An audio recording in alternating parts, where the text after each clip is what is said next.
So here's my audience.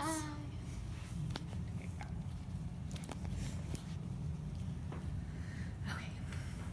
In today's world, where the commonly vaccinated diseases are rare, many people fail to recognize how important this impressive feat of medical advancement is. High schoolers don't know what polio or diphtheria is.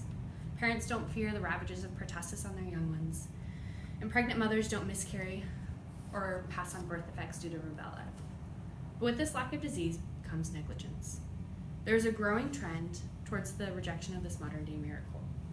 Parents are letting lies cloud their mind and judgment, making decisions based on fear and bandwagon appeal rather than proven research. This problem, evident in recent outbreaks, demands attention. States have grown lax in their exemption laws, and measures need to be taken to fill these security breaches. Vaccination laws are state mandated, meaning each state has their own requirements and exemption laws. Every state has vaccine exemption due to medical reasons, such as cancer and other immunodeficiency disorders. Most states allow for religious exemptions, and a few allow for vaccine exemption due to philosophical reasons. The strictness of these exemption laws vary.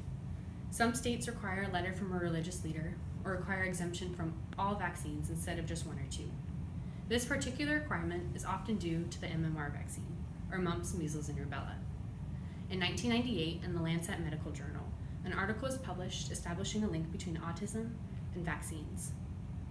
Since the article has been retracted, in Wakefield, the principal investigator has lost his medical license due to deliberate research fraud and ethical violations. Even though his fraud has been proven, this fraud has already done its damage. In 1998, there were only 56 cases of measles in England and Wales. 10 years later, there are 1,348 cases. There's a plethora of stories all over the internet, though, claiming that vaccines caused autism in their child, but there is no science to support this. Many have attempted to replicate Wakefield's findings, but no evidence has been found. A variety of angles has been used investigating the possible link between the two. It has been researched whether certain ingredients in vaccines cause autism, namely thimerosal, which contains mercury, but no link has been found. Researchers have also studied whether the time frame of vaccination schedules could be the autism triggering culprit, as children receive about 25 shots in the first 15 months of life. But there is no difference in autism rates between children who received vaccinations on the traditional schedule, a delayed schedule, or no vaccines at all.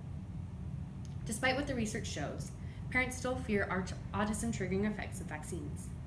Given these fears and their limited understanding of the diseases that vaccines are designed to prevent, they underestimate the dangers of these diseases. Parents think, measles isn't that dangerous. Why take the risk of autism, especially with the advanced care that their child can receive with our advanced medical technology? While this may be true of measles, many vaccinated diseases are much worse than measles. Prior to the availability of the vaccination, polio was widely considered the worst threat to public health, with over 300,000 cases resulting in 58,000 deaths each year. Polio is an infectious virus affecting the brain and spinal cord and leads to paralysis and death as the muscles used for breathing no longer function. Thanks to the polio vaccine, though, and worldwide eradication efforts, polio is only active in 3 countries: Pakistan, Nigeria, and Afghanistan. But that doesn't mean children no longer need the polio vaccine. As long as polio is in the world, children need to receive the vaccination for the immune protection it provides. But this is where it gets complicated. When are vaccination efforts a matter of public health and should be government regulated? And when is it for the private citizen to decide what is best? This is the purpose of religious and philosophical exemptions. But some states are allowing far too many non-medical exemptions. Parents aren't vaccinating their children out of fear, rather than a strong-held religious conviction. California recently had their own awakening to the dangers of non-medical exemptions. In December of 2014, there was a measles outbreak linked back to Disneyland that led to 147 cases of measles in the US and 159 in Quebec. Many who got sick were not vaccinated. Some cited personal reasons for refusing vaccination, but many others were too young to have received the vaccine. Since the outbreak, California has taken steps to eliminate all non-medical exemptions, and the law went into effect in 2016. Parents claim, though, that they should have the authority to decide what is best for their child, thinking their choice only affects their child. This is ignorant. By refusing to vaccinate their children, they are lowering herd immunity. Herd immunity is the percentage of vaccinations required in a community to protect those who cannot receive them. Herd immunity is important for children like Ben Bresden, who was diagnosed with leukemia at the age of 2. He had already received his MMR vaccine, but was medically exempt from further doses. Several days after spinal tap chemotherapy treatment, his family was informed that an unvaccinated child on the same ward was diagnosed with measles, putting him at risk for contracting the disease.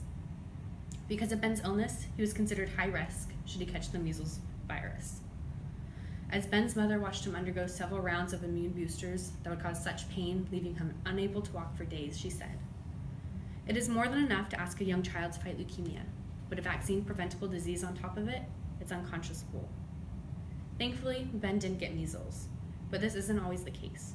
There are many other medically exempt children who aren't as lucky as Ben and his family.